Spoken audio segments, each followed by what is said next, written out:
Hey there, comic book fans. I'm back from the comic shop again this week. An early trip for me this week on a Wednesday afternoon.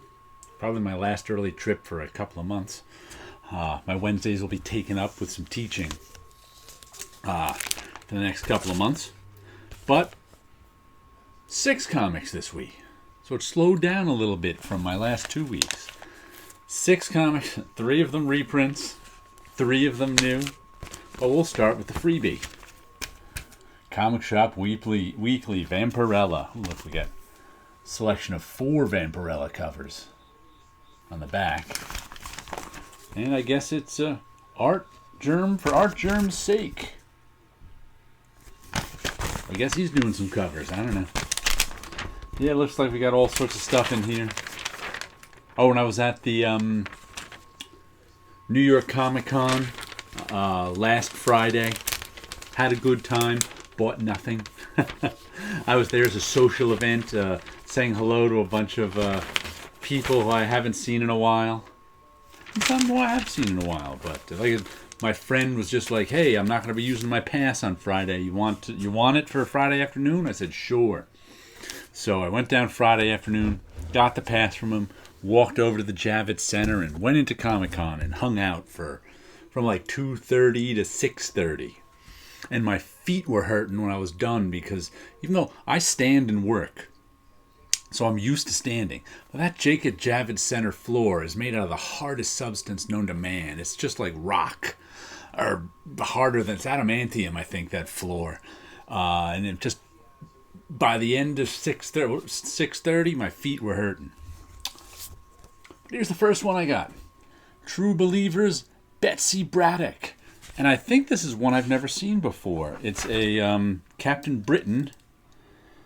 What was this originally? It's originally those 3, I guess. And I've never read any of them. My first Captain Britain was, I think, Marvel Team Up. Spider-Man and Captain Britain was the first time he was, they had an American comic of him, so.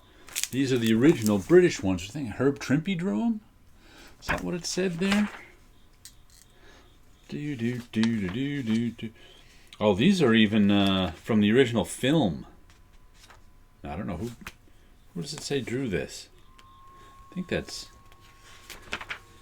But if you look, let me show you this. If you look at her face, you can see the original, you can see the dots in it. That means they didn't re-computer color these. They still had the original film somewhere, and they used that. Yeah, Herb Trimpe and Chris Claremont, Herb Trimpe, and Fred Kidda. So that's interesting. They almost always recolor everything these days. To see that, it looks like some of them. That's weird. It's like you can't see the dots in the red, but you can see the dots in skin tones. Wonder what they did to make these. That's interesting. Interesting to no one but me, but what the heck. And the second reprint I got was this famous cover. The Uncanny X-Men. What issue was this? Pyro. I don't know why. 141. I still have the original issue, but once again, I wanted a nice new shiny printing of it. I haven't read this in years and years and years. Some of the last John Byrne X-Men. I think this Days of Future Past story was the one of the most influential ones in comics, only because everybody else learned from this issue that you can have all the drama of killing off a major character without any of the consequences, as long as you make him an alternate version. So it's like we had all the drama of the X-Men dying in this, but since it was alternate Earth X-Men, it didn't really count. And it was dramatic when they died. But now they do that all the time. Now there's like 1,000 versions of anyone, and you can kill any of them at any time, and it's really played out. But this is where it all started. I blame this comic for ruining some of current comics, but that's just me. Then I shelled out the whole $4 for a facsimile edition of Amazing Fantasy 15. No dollar comic here. The very first Spider-Man story, and it reprinted. You know, I have the very first Spider-Man story reprinted a whole bunch of times, but I don't have the whole issue. I used to have. They reprinted once in an oversized hardcover, Amazing Fantasy 1 through 15. That was pretty cool. I had it and I sold it a few years ago. But that was the first time I think I'd read the whole Amazing Fantasy 15 issue, and it's kind of cool to get the whole thing again. There was some really interesting Lee and Ditko and Kirby art in this, as well as Stan Lee writing it. So fun to have a facsimile. Now I haven't bought a ton of these facsimile editions, but this is one that I wanted, so I went with it. Then let's see the new stuff, the 3 new issues. We've got Reaver number 4. Last issue was pretty bloody of this. This is your Suicide Squad mixed with Dungeons and Dragons story. When there's this whole group of it's a fantasy story. So you've got your party of different magic users and big strong guys and different races and this and that. And they're on a mission for this war between these two states. Oh, nice landscape there. And they're on this mission to stop the secret weapon. And they're all criminals who are like condemned to death. And now if they succeed in this mission, some nice artwork. If they succeed in this mission, they get to go free. Suicide Squad stuff, same basic concept. Dirty Dozen, any other story throughout history that's used condemned prisoners to go on a last mission to save themselves and maybe someone else. And the last issue, there was a lot of blood and gore in this one. This team of people, there's a few of them on it who are not very nice. They're a little mean, but I'm enjoying it. I don't know if this is a it's Skybound. Miniseries are continued. I think Skybound stuff is usually continued, so we'll have to see about that one. But I'm enjoying it. I'll be along for it. Then we've got East of West, number 43. I cannot remember somebody died last issue. I cannot remember.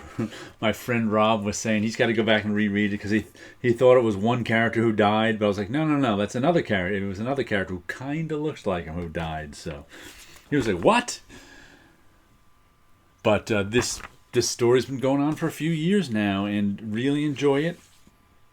Jonathan Hickman stuff. If you like that Jonathan Hickman X-Men stuff that's been coming out, you'll probably like East of West, because from what I'm told, it's kind of similar, but not with X-Men characters, and that there's all these different factions and infighting going on, and betrayal, and all sorts of fun stuff, and some nice artwork by Nick Dragata drawing this, and Laura Martin. It says Martin on the colors. Let's see Frank Martin on the colors, and Russ Wutan on the letters. Russ Wutan, I think he used to work for Comic Craft.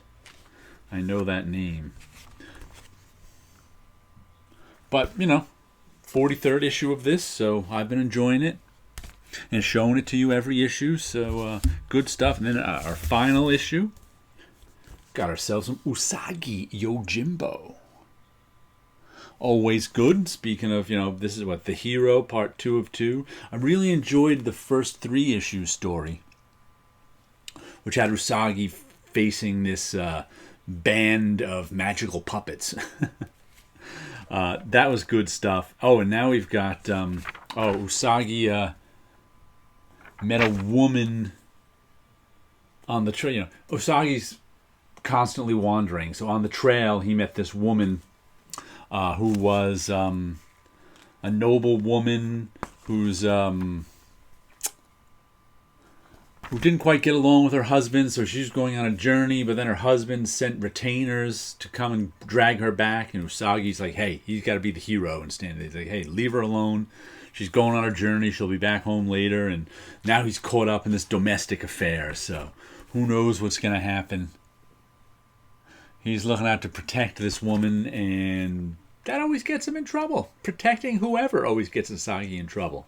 Because, protecting people means there's people after him, and there's gonna be trouble. But look at that. Usagi's getting into another sword fight. That's his thing, sword fighting. So there you go. 6 new comics. Let me show you a little artwork. What do we got here? We got another big drawing.